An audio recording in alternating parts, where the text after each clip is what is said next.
ദൈവനാമത്തിന് മഹത്വം ഉണ്ടാകട്ടെ.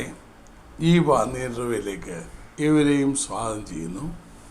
വീണ്ടും ഒരു പ്രാവശ്യം കൂടെ വചനവുമായി നിൽക്കുവാൻ വലിയവനായ ദൈവം തന്ന കൃപയ്ക്കായി തിരുനാമത്തെ സ്തുതിക്കുന്നു. നമ്മുടെ അല്പസമയത്തെ ചിന്തയ്ക്കായി ഒരു വേദഭാഗം വായിക്കാം. ഫിലിപ്പിയ ലേഖനം 3-ാം അധ്യായം 9, 10, 11 വാക്യങ്ങൾ വായിക്കുന്ന ഒരു ഭാഗം മാത്രമേ എനിക്ക് ചിന്തിക്കുവാനുള്ളൂ. എങ്കിലും അത് മാത്രം എല്ലാം ചേർത്ത് വായിക്കുന്നു. ക്രിസ്തുവിനെ നേടേണ്ടതെന്നും ന്യായപ്രമാണത്തിൽ നിന്നുള്ള എൻ്റെ സ്വന്തം നീതിയല്ല, ക്രിസ്തുവുള്ള വിശ്വാസം മൂലം ദൈവം വിശ്വസിക്കുന്നവർക്ക് നൽകുന്ന നീതി തന്നെ ലഭിച്ച് അവനിൽ ഇരിക്കേണ്ടതിനും അവൻ്റെ മരണത്തോട് അനുഭവപ്പെട്ടിട്ട് അവനെയും അവൻ്റെ പുനരുത്ഥാനത്തിൻ്റെ ശക്തിയെയും അവൻ്റെ കഷ്ടാനുഭവങ്ങളുടെ കൂട്ടായ്മയെയും അനുഭവിച്ചറിയേണ്ടതിനും ഇങ്ങനെ വല്ലവിധേനയും മരിച്ചവരുടെ ഇടയിൽ നിന്നുള്ള പുനരുത്ഥാനം പ്രാപിക്കണം എന്ന് വെച്ചും ഞാൻ അവൻ്റെ നിമിത്തം എല്ലാം ഉപേക്ഷിച്ച് ചവറ എന്നെണ്ണുന്നു. അപ്പോസ്തലനായ പൗലോസ് തനിക്ക് എന്ത് പ്രാപിക്കണം, എന്ത് ആകണം എന്ന് പറയുന്ന ഭാഗമാണ് നാം വായിച്ചത്. അതിൽ ആ 10-ാം വാക്യത്തിൽ കാണുന്ന ഒരു ഭാഗം മാത്രമേ ഞാൻ ചിന്തിക്കുവാൻ ആഗ്രഹിക്കുന്നുള്ളൂ. ഏതാണ്ട് 7ഓളം ആഗ്രഹങ്ങൾ അവനെ പങ്കുവെക്കുന്നത് കാണാം. ഇതിൽ 10-ാം വാക്യത്തിൽ അവനിൽ ഇരിക്കേണ്ടതിനും എല്ലാം സവിസ്തരമായി ചിന്തിക്കാൻ ഒന്നും ഉദ്ദേശിക്കുന്നില്ല. അവനിൽ ഇരിക്കേണ്ടതിന് ഇന്ന് ശരിയാണില്ലെന്ന് പറയുന്നില്ല. രക്ഷിക്കപ്പെട്ട ഉടനെ ക്രിസ്തുവിലായി, ശരിയാണ്. ഇന്ന് യഥാർത്ഥമായി വീണ്ടും ജനനം പ്രാപിച്ചില്ലെങ്കിലും വാഗൊണ്ട് ഹൃദയം കൊണ്ട് വിശ്വസിക്കാതെ, ഹൃദയത്തിൽ പരിവർത്തനം ഉണ്ടാകാതെ, വാഗൊണ്ട് ഉരുവിട്ട് കഴിയുമ്പോഴേക്ക് ക്രിസ്തുവിലായി എന്ന് ധരിക്കുന്ന അനേകം ആളുകളുണ്ട്.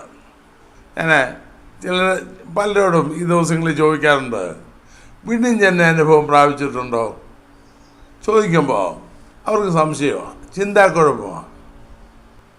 അപ്പോൾ യോഹന്നാൻ 1-ാം അധ്യായം 12-ാം വാക്യം അവർ പറയും, ഒരു എളുപ്പം അവർ മനസ്സിലാക്കാൻ അവനെ കൈക്കൊണ്ട് അവൻ്റെ നാമത്തിൽ വിശ്വസിക്കുക, അത് ചെയ്തെന്ന് പറയും. പക്ഷേ അതിൻ്റെ അർത്ഥം എന്താണെന്ന് അവർ ശരിക്കും മനസ്സിലാക്കാതെ പറയുന്നത്.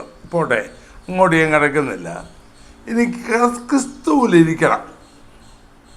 ആ ഓരോ കാര്യത്തിനും അല്ലെങ്കിൽ ആ ക്രിസ്തുവിനെ നേടണം, വിശ്വാസമുള്ള നീതി പ്രാപിക്കണം, മാത്രമല്ല അവനിലിരിക്കണം, അവൻ്റെ മരണത്തോട് അനുഭവപ്പെടണം, അവനെ അറിയണം, അവൻ്റെ പുനരുത്ഥാനത്തിൻ്റെ ശക്തിയെ അറിയണം, കഷ്ടാനുഭവങ്ങളുടെ കൂട്ടായ്മയെ അറിയണം. ഇങ്ങനെ അത് അറിയണം. ഇങ്ങനെ വല്ല വിധേനയും മരിച്ചവരുടെ ഇടയിൽ നിന്നുള്ള പുനരുത്ഥാനം പ്രാപിക്കണം. ഇതാണ് പൗലോസിൻ്റെ ആഗ്രഹം. അതിനുവേണ്ടി അപ്പോൾ 7 കാര്യങ്ങൾ 8 കാര്യങ്ങൾ അവിടെ ഉണ്ട്. അവൻ അനുഭവിച്ചറിഞ്ഞ അതിനുവേണ്ടിയാണ് എല്ലാം ചവറെന്നെണ്ണിയത്. ഇന്ന് യേശുവിനെ അറിയുന്നു എന്ന് പറയുന്നവർ എല്ലാം ഒരു കാലത്ത് വിശുദ്ധന്മാർ ചവറെന്നെണ്ണിയത് വലുതെന്നെണ്ണുന്ന കാലത്തിലാണ് നാം ജീവിക്കുന്നത്. അവൻ 10-ാം വാക്യത്തിലെ ആ ഭാഗം മാത്രം, എനിക്ക് അവനിലിരിക്കണം. എങ്ങനെയാണ്? ഞാൻ നേരത്തെ പറഞ്ഞേ, ഒരുത്തൻ ക്രിസ്തുവിലായാൽ അവൻ പുതിയ സൃഷ്ടിയാകുന്നു. ശരിയാണ്, ദൈവം തെറ്റു പറ്റത്തില്ല, പുതിയ സൃഷ്ടി തന്നെയാണ്. എന്നാൽ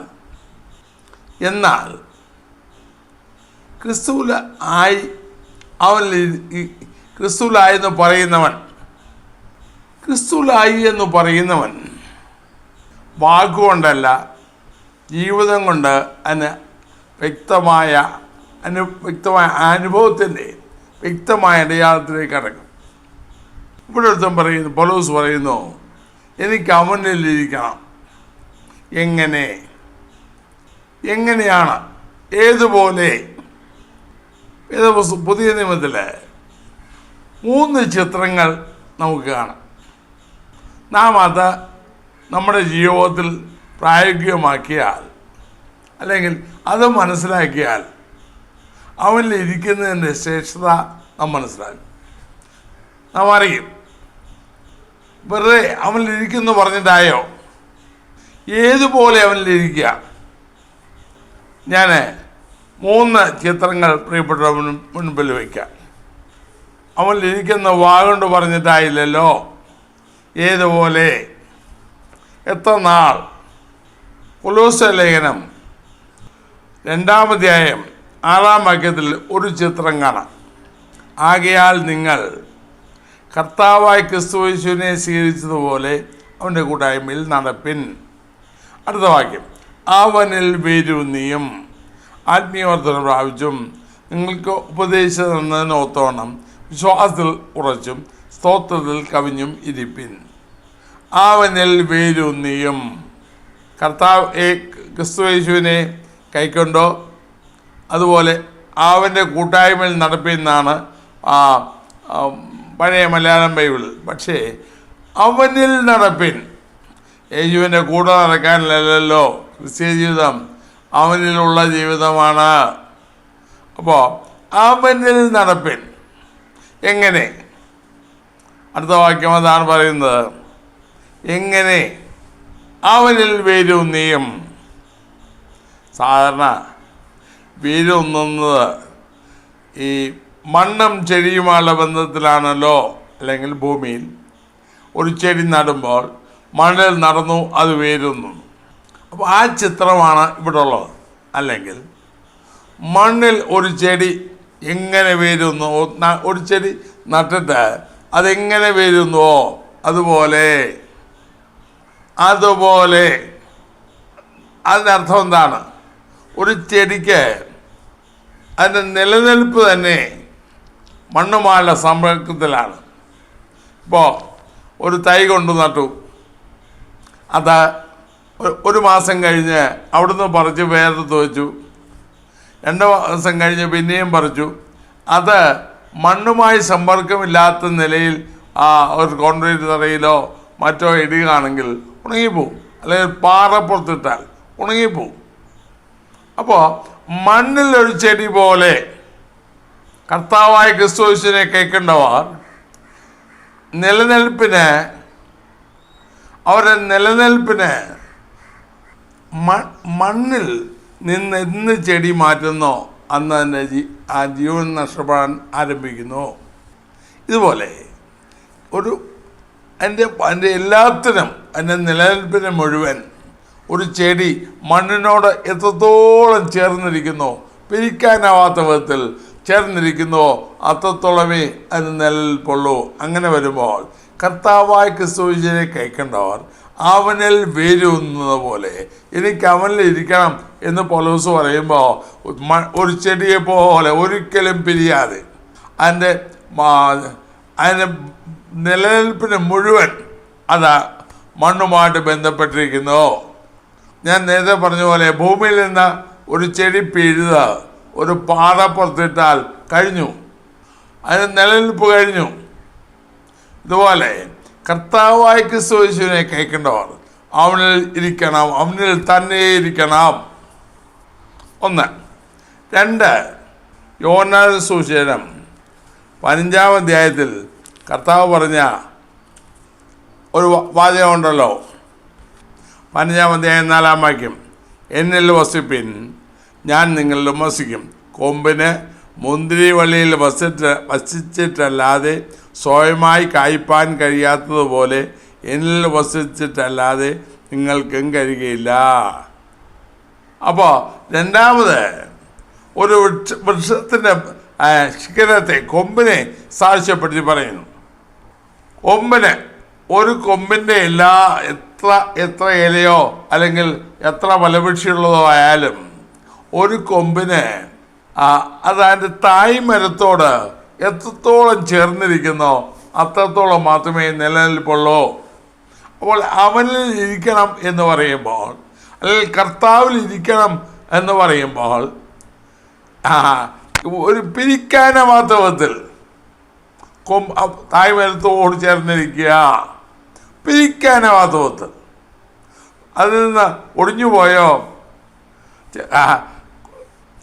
ചില കൊമ്പുകളെ കുറിച്ച് പറഞ്ഞപ്പോൾ 2-ാം വാക്യത്തിൽ എന്നിൽ കായ്ക്കാത്ത കൊമ്പ് അത് നീക്കിക്കളയും.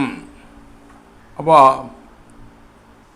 6-ാം വാക്യം എന്നിൽ വസിക്കാത്തവനെ ഒരു കൊമ്പ് പോലെ പുറത്ത് കളഞ്ഞിട്ട് അവൻ ഉണങ്ങിപ്പോകുന്നു, ആവക ചേർത്ത് തീയിലിടുന്നു, അത് വെന്തുപോകും.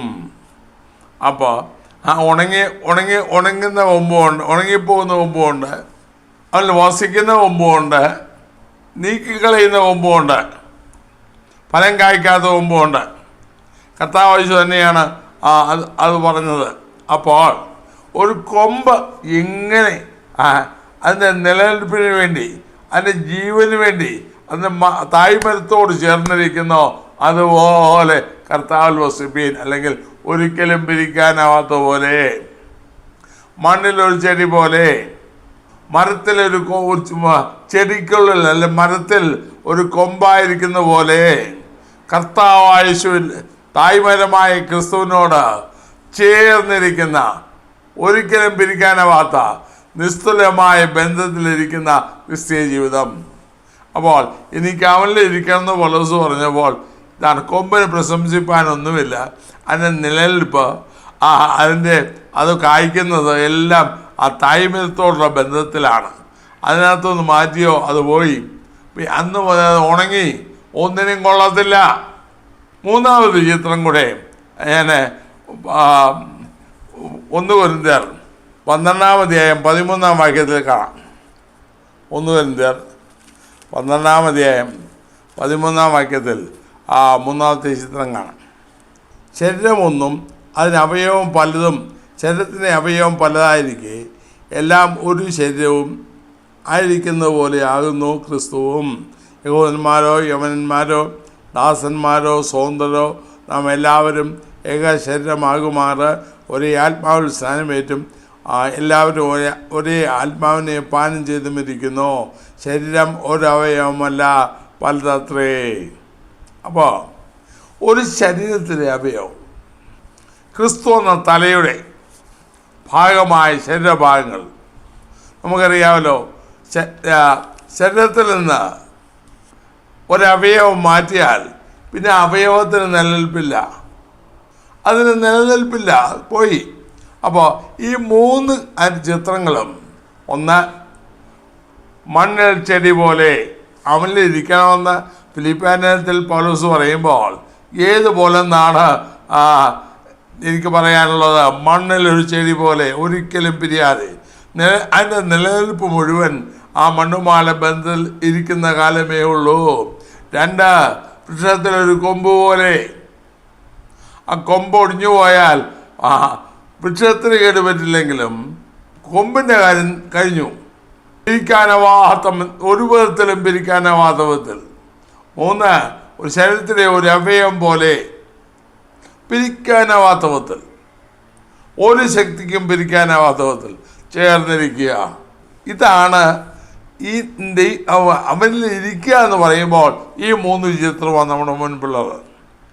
അങ്ങനെ വരുമ്പോൾ അതുകൊണ്ട് എന്തെങ്കിലും ഫലമുണ്ടോ?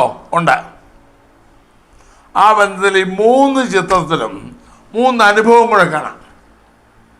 3 അനുഭവങ്ങളുടെ വളർച്ച, ഫലം കഴിക്കുക, അതിന് കർമ്മവധം, അല്ലെങ്കിൽ മണ്ണിൽ ചെടി വേരുന്നുമ്പോൾ അതിന് വളർച്ച ഉണ്ടാകുന്നു. സാധാരണ 3 തരത്തിലാണ് ചെടികളുടെ വളർച്ച ഉണ്ടാകുക. 1, ആദ്യം ആഴത്തിലോട്ട്, വേര് ആഴത്തിലോട്ട്. അത് ഈ വേര് ഒന്ന് താഴോട്ട് പോകുന്തോറും അത് കൂടുതൽ ഉറപ്പുള്ളതായി മാറും. മാത്രമല്ല, ഈ വേര് കുറച്ച് നാളത്തേക്കല്ല വളരുക, മരത്തിൻ്റെ അന്ത്യം വരെ, അല്ലെങ്കിൽ മരം ഉണങ്ങിപ്പോകുന്നത് വരെ, അന്ന് വരെ ആ വേര് വളർന്നുകൊണ്ടിരിക്കും. അപ്പോൾ വളർച്ച 2, വേരിന് മാത്രമല്ല വളർച്ച, തടി മുകളിലോട്ട് വളരും. താഴോട്ട് പോകുന്നതിന് ആനുപാതികമായ വൃക്ഷം മുകളിലോട്ട് വളരും. അപ്പോൾ അത് മാത്രമല്ല, വേറൊരു തരം വളർച്ചയുണ്ട്. ഇപ്പോൾ ഒരു തൈ നമ്മൾ കൊണ്ടു നട്ടു, വളരെ ചെറുതാണ്. അത് വളരുമ്പോൾ വേരൂന്നി അത് മുകളിലോട്ട് വളർന്ന് കുറേ കഴിയുമ്പോൾ, ചില വർഷങ്ങൾ കഴിയുമ്പോൾ അത് പാർശ്വങ്ങളിലേക്ക് വളരും. അത് വണ്ണിക്കും, പാർശ്വങ്ങളിലേക്ക് വളരും. ഇതുപോലെ തന്നെയാണ് ക്രിസ്തീയ ജീവിതവും. അവനിൽ യഥാർത്ഥമായിരിക്കുന്ന വിശ്വാസി, അവനിൽ വേരൂന്ന വിശ്വാസി അവനിൽ വളരും. അവനിൽ തീർച്ചയായും വളരും. വേരാഴത്തിലോട്ട് വെറുതെ അല്ല. റോമാലേഖനം 8-ാം അധ്യായത്തിൽ പൗലോസ് പറഞ്ഞത്, ക്രിസ്തുവിൻ്റെ സ്നേഹത്തിൽ നിന്ന് നമ്മെ വേർപിരിക്കുന്നതാണ്. അത് ഒരുപാട് ഘടകങ്ങൾ വരുന്നു. വേർപിരിക്കത്തക്ക രീതിയിൽ പല ഘടകങ്ങൾ വരുന്നു. പക്ഷേ ഒന്നും പിരിക്കുന്നില്ല. കക്ഷതയോ പട്ടിണിയോ അഗ്നതയോ ആപത്തോ വാളോ ഇപ്പോഴുള്ളതോ വരുവുള്ളതോ ഉയരത്തിനോ ആഴത്തിനോ ദൂരന്മാർക്കോ വാഴ്ചകൾക്കോ ഒന്നിനും.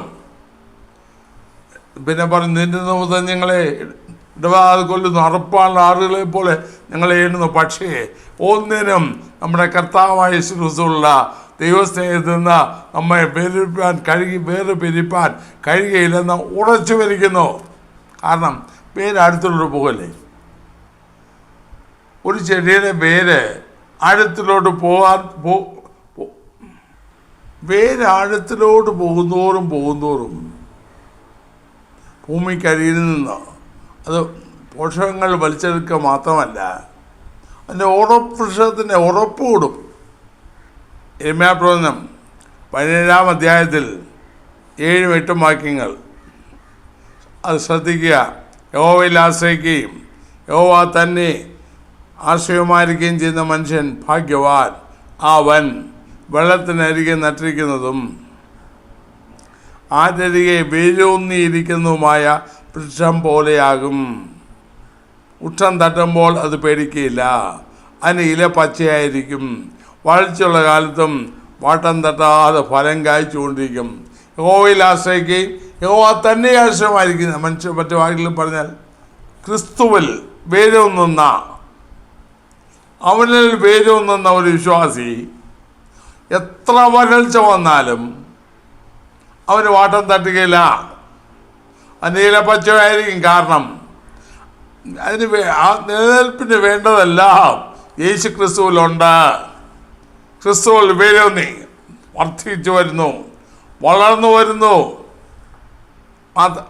മുകളിലോട്ട് അതുപോലെ തന്നെ.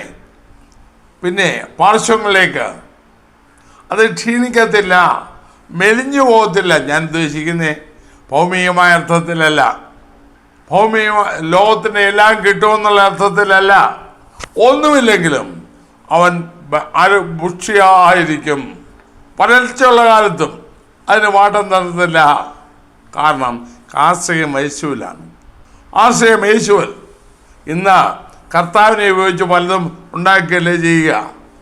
മനുഷ്യരിൽ ആശ്രയിച്ച് ജഡത്തെ തന്നെ ഭുജമാക്കി ഹൃദയം കൊണ്ട് യഹോവയെ വിട്ടുമാറുന്ന സ്വഭാവമല്ലേ ഉള്ളത്.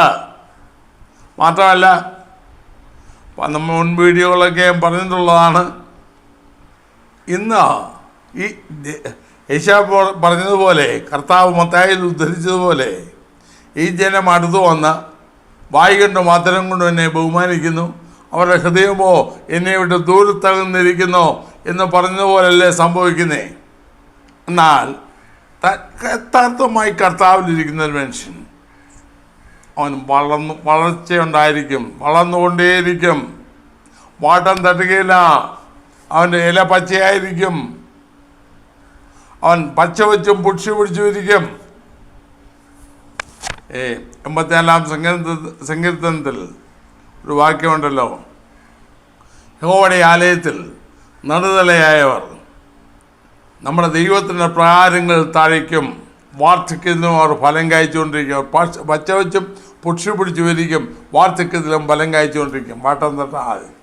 അപ്പോൾ അവനിലിരുന്നാൽ, അല്ലെങ്കിൽ അവൻ എന്തുകൊണ്ട് ഒരു ചെടി മണ്ണിലിരിക്കുന്നത് പോലെ ക്രിസ്തുവിലിരിക്കണം എന്ന് പറയുന്നത് എന്തുകൊണ്ടാണ്?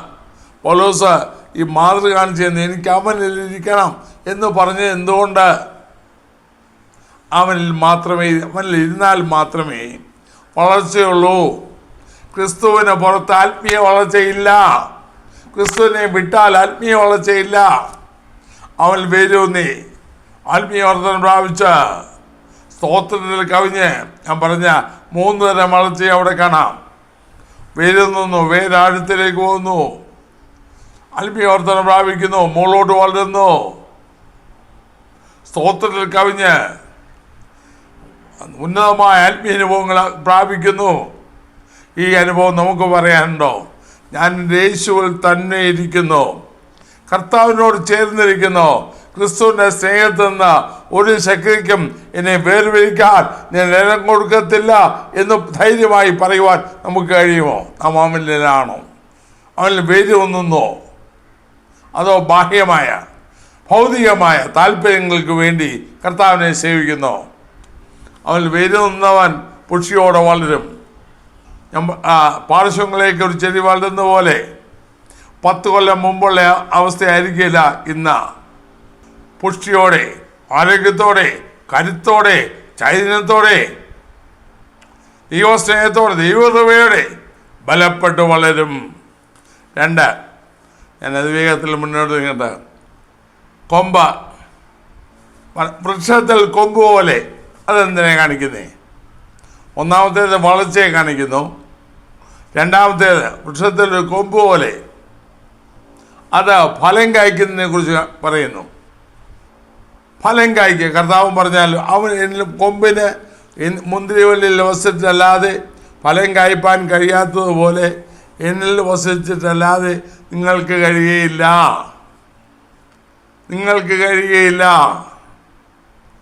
അവിടെയും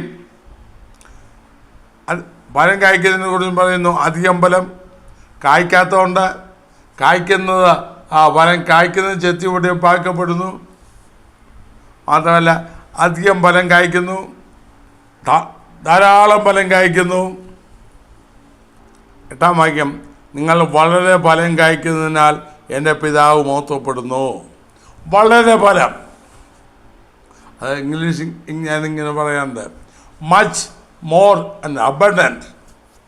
ധാരാളം ഫലം കായ്ക്കുക, ഒരു നല്ല വിളവ് കിട്ടുന്ന, അല്ലെങ്കിൽ നല്ല ഫലം കായ്ക്കുന്ന, നല്ല ഫലങ്ങൾ നിറഞ്ഞ പക്ഷേ ഒരു തോട്ടത്തിൽ കൂടെ നാം കടന്നു പോയാൽ തീർച്ചയായിട്ടും അത് നാം ശ്രദ്ധിക്കും. യെരമ്യാ പ്രവചനത്തിൽ നാം വായിച്ചതാണ്, യഹോവയിൽ ആശ്രയിക്കുകയും യഹോവ തന്നെ ആശ്രയമായിരിക്കുകയും ചെയ്യുന്ന മനുഷ്യൻ വളർച്ചയുള്ള കാലത്തും വാട്ടം തട്ടാതെ ഫലം കായ്ച്ചുകൊണ്ടിരിക്കും. ആത്മഫലം നമ്മളിൽ നിന്ന് പുറപ്പെടും. ഉത്തമഗീതത്തിൽ 2 വാക്യങ്ങൾ എന്നെ വളരെ ധൈര്യപ്പെടുന്നുണ്ട്. 1, എൻ്റെ പ്രിയൻ തൻ്റെ തോട്ടത്തിൽ വന്ന് അതിലെ വിശിഷ്ട ഫലങ്ങളെ പൂജിക്കട്ടെ. എങ്ങനെയുള്ള പേട്ട് അനുഭവമല്ല, വിശിഷ്ട ഫലം. യേശു ക്രിസ്തുവിൽ, ക്രിസ്തുവാകുന്ന കൊമ്പിൽ, ക്രിസ്തുവാകുന്ന ചെടിയിൽ അഭേദ്യമായി ബന്ധപ്പെട്ടിരിക്കുന്ന, ഒരിക്കലും പിരിക്കാതെ, ഒരു ശക്തിക്കും പിരിക്കാനാവാതെ ബന്ധപ്പെട്ടിരിക്കുന്ന കൊമ്പിൽ നിന്ന് നല്ല ഫലമേ പുറപ്പെടുകയുള്ളൂ. വേറെ ഫലം പുറപ്പെടാൻ കഴിഞ്ഞ നൂറ്റാണ്ടുകളിൽ പല സ്ഥലങ്ങളിൽ ജീവിച്ചിരുന്ന ഭക്തന്മാർ, ലോകമൊട്ടാകെ ജീവിച്ചിരുന്ന ഭക്തന്മാർ യേശു ക്രിസ്തുവിൽ മാത്രം ആശ്രയിച്ച് കർത്താവിൻ്റെ മഹത്വം മാത്രം ലാക്കാക്കി ദൈവകൃപയിൽ സ്വയം തങ്ങളെ എരിഞ്ഞു തീർന്ന ഭക്തന്മാർ, അവർ ദൈവത്തിന് ഫലം കാഴ്ച നോക്കുക. അവരുടെ ജീവിതം മറ്റനേകർ കർത്താവിനെ കണ്ടെത്തുവാൻ കാരണമായല്ലോ. ഇന്നും അവർ സംസാരിച്ചുകൊണ്ടിരിക്കുന്നല്ലോ. കാരണം അവരവനോട് ചേർന്നിരുന്നു. കൊമ്പിന് മുന്തിരിവള്ളിയിൽ വസിച്ചിട്ടല്ലാതെ കായ്പാൻ കഴിയാത്ത പോലെ, അല്ലെങ്കിൽ കൊമ്പിനോട് അവർ ചേർന്നിരുന്നു. അവർ ആ മുന്തിരിവള്ളിയോട് അവർ ചേർന്നിരുന്നു. അവരെ ഒരിക്കലും അവരെ പിരിക്കാൻ അവരനുഭവിച്ചില്ല. ധാരാളം പ്രതികൂല സാഹചര്യങ്ങൾ വന്നു. ഇല്ല, മരണത്തിന് പോലും എൻ്റെ കർത്താവിൻ്റെ സ്നേഹത്തിൽ നിന്ന് എന്നെ വേർപിരിക്കാൻ കഴിയില്ല എന്ന് ഉള്ള നിർണയത്തോടെ അവർ കൊമ്പിനോട് ചേർന്നിരുന്നു. അതിൻ്റെ ഫലമായിട്ടോ അവർ ആ ചെടിയോട് ചേർന്നിരുന്നു. അതിൻ്റെ ഫലമായി അവർ വളരെ ഫലം കഴിച്ചു. അപ്പോൾ പിതാവ് മഹത്വപ്പെടും. അപ്പോൾ രണ്ടാമത് ഫലം കായ്ക്കുക. 3 ശരീരത്തിൻ്റെ അവയവമാണല്ലോ. ശരീരത്തിൻ്റെ അവയവങ്ങൾക്ക് ആ ചിത്രം കാണിക്കുന്നത് എന്തിനെയാണ്? നമ്മുടെ പ്രവർത്തന മണ്ഡലം അല്ലെങ്കിൽ ആക്ടിവിറ്റി. അവിടെ കൂട്ടായ്മയുണ്ട്, ശുശ്രൂഷയുണ്ട്, സേവനമുണ്ട്. എന്നാൽ ഇന്നോ അവിടെ ഒന്നുകൂടെ ഞാൻ പറയാം, കൂട്ടായ്മയുണ്ട്, ശുശ്രൂഷയുണ്ട്, സേവനമുണ്ട്. ശരീരത്തിന് ഉപയോഗമെങ്കിൽ ശരീരത്തിൻ്റെ പൊതുഗുണത്തിന് വേണ്ടി നാം വായിച്ച വേദഭാഗത്ത് തന്നെ 1-12 അധ്യായത്തിൽ അതുകൊണ്ടല്ലോ, പൊതുഗുണത്തിന് വേണ്ടി അന്യോന്യം ശുശ്രൂഷിക്കുന്ന, അന്യോന്യം സേവിക്കുന്ന, അന്യോന്യം കൂട്ടായ്മയായിരിക്കുന്ന അനുഭവം കാണും. ഇന്ന് ക്രിസ്തുവെന്ന് പറയുന്നുണ്ട്. പക്ഷേ ഇത് അനുഭവത്തിന് അപ്പോൾ എനിക്ക് അവനിലിരിക്കണം എന്ന് പൗലോസ് പറഞ്ഞപ്പോൾ ഈ 3 അതേപോലെ നാം ഒരു മണ്ണിൽ ഒരു ചെടി വേരുന്നത് പോലെ, വൃക്ഷത്തിൽ ഒരു കൊമ്പ് ചേർന്നിരിക്കുന്ന പോലെ, ശരീരത്തിൻ്റെ ഒരു അവയവം പിരിക്കാനുമാകാത്ത വിധം ചേർന്നിരിക്കുന്ന പോലെ ക്രിസ്തുവിലിരുന്നാൽ നാം വളരും, അവനിൽ വളരും. മാത്രമല്ല നാം അവന് വളരെ ഫലം കായ്ക്കും. അതുമാത്രമല്ല നാം യഥാർത്ഥ കൂട്ടായ്മ വെളിപ്പെടും. ഇന്ന് അടിയും പിടിയും ബഹളവും ശണ്ടയും കലഹവും പരസ്പരം പാലവെപ്പും അന്ത്യകാല ലക്ഷ്യങ്ങളിൽ കർത്താവ് പറഞ്ഞ പോലെ പലരും ഇടറി അന്യോന്യം കാണിച്ചു കൊടുക്കുന്ന അനുഭവം, അന്യോന്യം ഒറ്റ കൊടുക്കുന്ന, അന്യോന്യം തകർക്കുന്ന, അന്യോന്യം തളർത്തുന്ന പാട്ടും ബഹളവും ഡാൻസും എല്ലാം ഉണ്ട്. പക്ഷേ ഈ അനുഭവ അവസ്ഥയല്ലേ പലയിടത്തും ഉള്ളത്. പറയുകയാണ് ഞാനും കർത്താവിൻ്റെതാണെന്ന്. അപ്പോൾ അവനിലുള്ളവരല്ല, അവനിലിരിക്കുന്നവരല്ല. കാരണം അവനിലിരിക്കുന്നവരെങ്കിൽ അവർക്ക് കൂട്ടായ്മയുള്ള പൊതുഗുണത്തിനായി. അതുകൊണ്ടാണല്ലോ പത്രോസ് പറഞ്ഞത്, വിവിധമായുള്ള ദൈവകൃപയുടെ വിവിധമായുള്ള ശുശ്രൂഷക്കാരായി അവയെ കൊണ്ട് അന്യോന്യം ശുശ്രൂഷിപ്പീൻ. ഇന്ന് നാം കാണുന്നതോ ദൈവവചനത്തിൽ ദൈവം ആഗ്രഹിക്കുന്ന, ദൈവം ഉദ്ദേശിക്കുന്ന, ദൈവം പദ്ധതി ഇട്ടിരുന്ന ദൈവവചനത്തിൻ്റെ വ്യവസ്ഥയ്ക്ക് വിരുദ്ധമായി നാം ജീവിച്ചേച്ച് നാം നടന്നിട്ട് കർത്താവിൻ്റെ കൂടണമെന്ന് പറയുന്നത് എത്ര മൗഢ്യമാണ്. അവനവൻ്റെ താല്പര്യം അല്ലെങ്കിൽ അവനവനിസം. സഭകളിൽ നിന്ന് നടക്കുന്നത് അവനവനിസം. പൗലോസ് തന്നെ പറഞ്ഞു, യേശുക്രിസ്തുവിൻ്റെ കാര്യമല്ല, സ്വന്തം കാര്യം മാത്രമേ പലരും നോക്കുന്നത്. ഇതങ്ങനെ നടക്കുന്നേ. അപ്പോൾ നമുക്ക് ഒരു പുനർവിചിന്തനത്തിന് ഇത് കാരണമായെങ്കിൽ നന്നായിരുന്നു. ഈ 3 ചിത്രവും ഒന്നുകൂടെ ഞാൻ ആവർത്തിക്കാം. മണ്ണിലൊരു ചെടി പോലെ, മണ്ണെന്ന് പിഴുതാൽ അതിന് നിലനിൽപ്പ് കഴിഞ്ഞു. പിന്നെ ഈ മണ്ണുമായി സമ്പർക്കത്തിൽ വന്നെങ്കിലേ ആ ചെടിക്ക് നിലനിൽപ്പുള്ളൂ. തന്നിൽ തന്നെ ഒരു നിലനിൽപ്പില്ല. അതിൻ്റെ സ്വഭാവം എന്താണ്? നട്ട ചെടി വളരും. മാത്രമല്ല മരത്തിലൊരു കൊമ്പ് പോലെ, മരത്തോട് എത്ര നാൾ കൊമ്പ് ചേർന്നിരിക്കുന്നോ അത്ര നാൾ മാത്രമേ നിലനിൽപ്പുള്ളൂ. മരത്തിൽ നിന്ന് വേർപെട്ട് കഴിഞ്ഞാൽ അത് ഉണങ്ങാൻ തുടങ്ങുന്നു, അതിന് നിലനിൽപ്പില്ല. ക്രിസ്തുവിനോട് ചേർക്കപ്പെട്ട നാം റോമാനത്തിൽ ഉണ്ടല്ലോ, കൊമ്പുകളിൽ ചിലതിനെ ഓടിച്ചിട്ട് കാറ്റൊലിവായി നിന്നെ നല്ല ഒരു മരത്തിൻ്റെ വേരിനോട് ഓട്ടിച്ചു ചേർത്തു എങ്കിൽ കൊമ്പുകളുടെ നേരെ പ്രശംസിക്കരുത്. കൃപയാൽ ക്രിസ്തുവാകുന്ന മരത്തോട്, തായ് മരത്തോട് പാപത്തിൻ്റെ പടിയൊഴിക്കുന്ന എന്നെ അവൻ്റെ അളവറ്റ സ്നേഹത്താൽ അവൻ സ്നേഹിച്ച് അവൻ്റെ കരുണ കാണിച്ച് എന്നെ ഓട്ടിച്ചു ചേർത്തു. അവന് ഫലം കായ്ക്കാൻ ദൈവസ്നേഹത്തിൽ, ദൈവത്തിൻ്റെ വിശുദ്ധിയിൽ, ദൈവത്തിൻ്റെ നിർമ്മലതയിൽ നല്ല മാതൃകയായി വളരെ ഫലം കൊടുത്ത, ഞാൻ പറഞ്ഞ പോലെ ഉത്തമത്തിലെ വാക്യം അതും അനുഭവം പറഞ്ഞാൽ, എൻ്റെ പ്രിയൻ തൻ്റെ തോട്ടത്തിൽ വന്ന് അല്ലെ വിശിഷ്ട ഫലം. രണ്ടാമത്തെ ഞാൻ വിട്ടുപോയി. രണ്ടാമത്തെ ഇതാണ്, എൻ്റെ പ്രിയ, ഞാൻ നിനക്കായി പഴയതും പുതിയതും സംഗ്രഹിച്ചിരിക്കുന്നു. ആദ്യം പ്രാപിച്ചത് പുതിയ അനുഭവങ്ങൾ പ്രിയന് വേണ്ടി സംഗ്രഹിച്ചിരിക്കുന്നു. വിശിഷ്ട ഫലം ഭുജിക്കാൻ പ്രിയൻ വരുമ്പോൾ അത് നമ്മിൽ കാണുമോ? നാം അവൻ്റെ തോട്ടമായി കാണുമോ?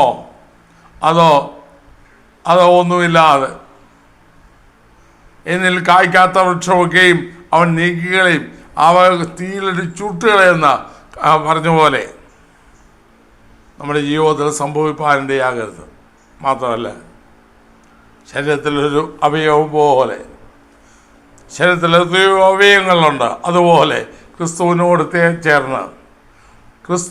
ചേർന്ന് അവനോട് നാം പറ്റിച്ചേർന്ന് ഇരിക്കുന്നുവെങ്കിൽ നമുക്ക് നിലനിൽപ്പുണ്ട്. അവനിൽ നിന്ന്, ശരീരത്തിൽ നിന്ന് വേർപെട്ടാൽ അവയവം നാറുന്നു, പിന്നെ ജീർണിക്കുകയാണ്. കൊമ്പുണങ്ങുന്നു, അവയവം ജീർണിക്കുന്നു. കുറേ കഴിഞ്ഞാൽ, അല്പസമയം കഴിഞ്ഞാൽ ദുർഗന്ധമായിരിക്കും. ഇന്ന് അതല്ലേ നടക്കുന്നത്?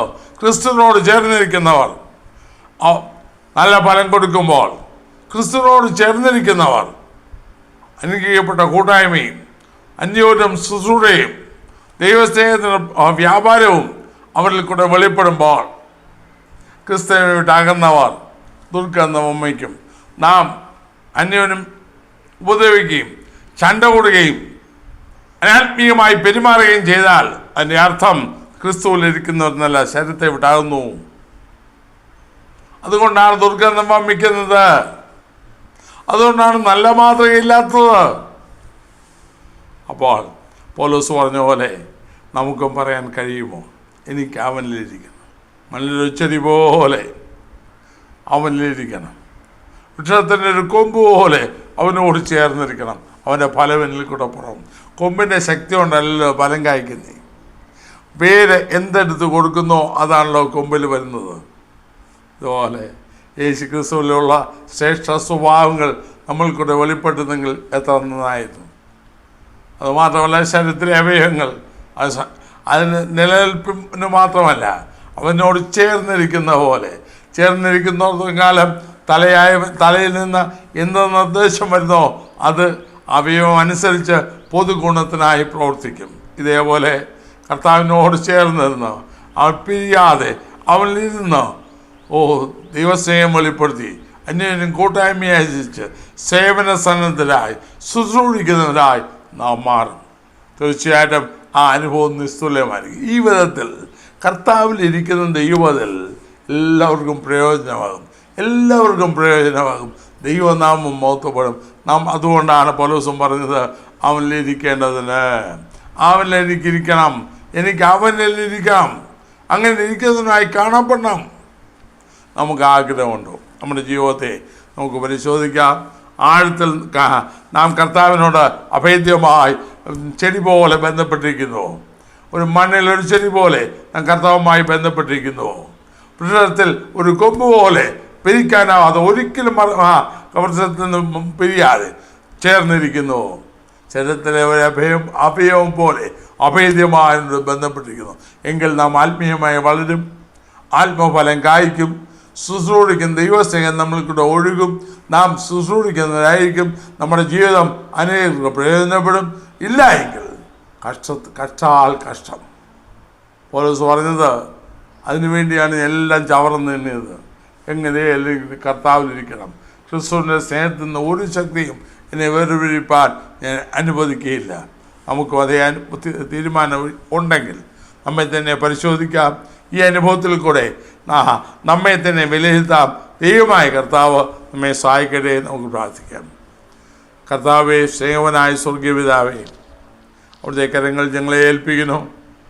കർത്താവേ, അവനിലിരിക്കണമെന്ന് പൗലോസ് തൻ്റെ ആഗ്രഹം പ്രകടിപ്പിച്ചപ്പോൾ ഏത് രീതിയിലാണ്, ഇതുപോലെയാണെന്ന് ചിത്രങ്ങൾ സഹിതം അങ്ങേക്ക് വെളിപ്പെടുത്തിയില്ല. മണ്ണിലൊരു ഒരു ചെടി പോലെ, വൃക്ഷത്തിലൊരു കൊമ്പ് പോലെ, ശരീരത്തിലൊരു അവയവം പോലെ അങ്ങോട്ട് ചേർന്ന് നിന്ന് കർത്താവ് എന്നിൽ വളർച്ച പ്രാപിച്ച് നല്ല ഫലം കായ്ച്ച് അനുഗ്രഹിക്കപ്പെട്ട സേവനവും ശുശ്രൂഷയുള്ളവരായി കൂട്ടായ്മ സ്വഭാവമുള്ളവരായി മുന്നോട്ട് പോകുവാൻ ഞങ്ങളെ സഹായിക്കണമേ. ഞങ്ങളെ തന്നെ കണ്ടുപിടിച്ച് കൊണ്ടുവരുവാൻ കൃപ ചെയ്യണമേ. ദാസ്തരപ്പെടുത്തണമേ. കരങ്ങളേൽപ്പിക്കണോ യേശു ക്രിസ്തുവിന്റെ നാമത്തിൽ പിതാവേ, ആമേൻ. ഈ വീഡിയോ നിങ്ങൾക്ക് അനുഗ്രഹമായെങ്കിൽ മറ്റുള്ളവർക്കും ഷെയർ ചെയ്ത് കൊടുക്കുക. നിങ്ങൾക്കായി പ്രാർത്ഥിക്കുക. ദൈവമായ കർത്താവ് നിങ്ങളെ അനുഗ്രഹിക്കുമാറാകട്ടെ.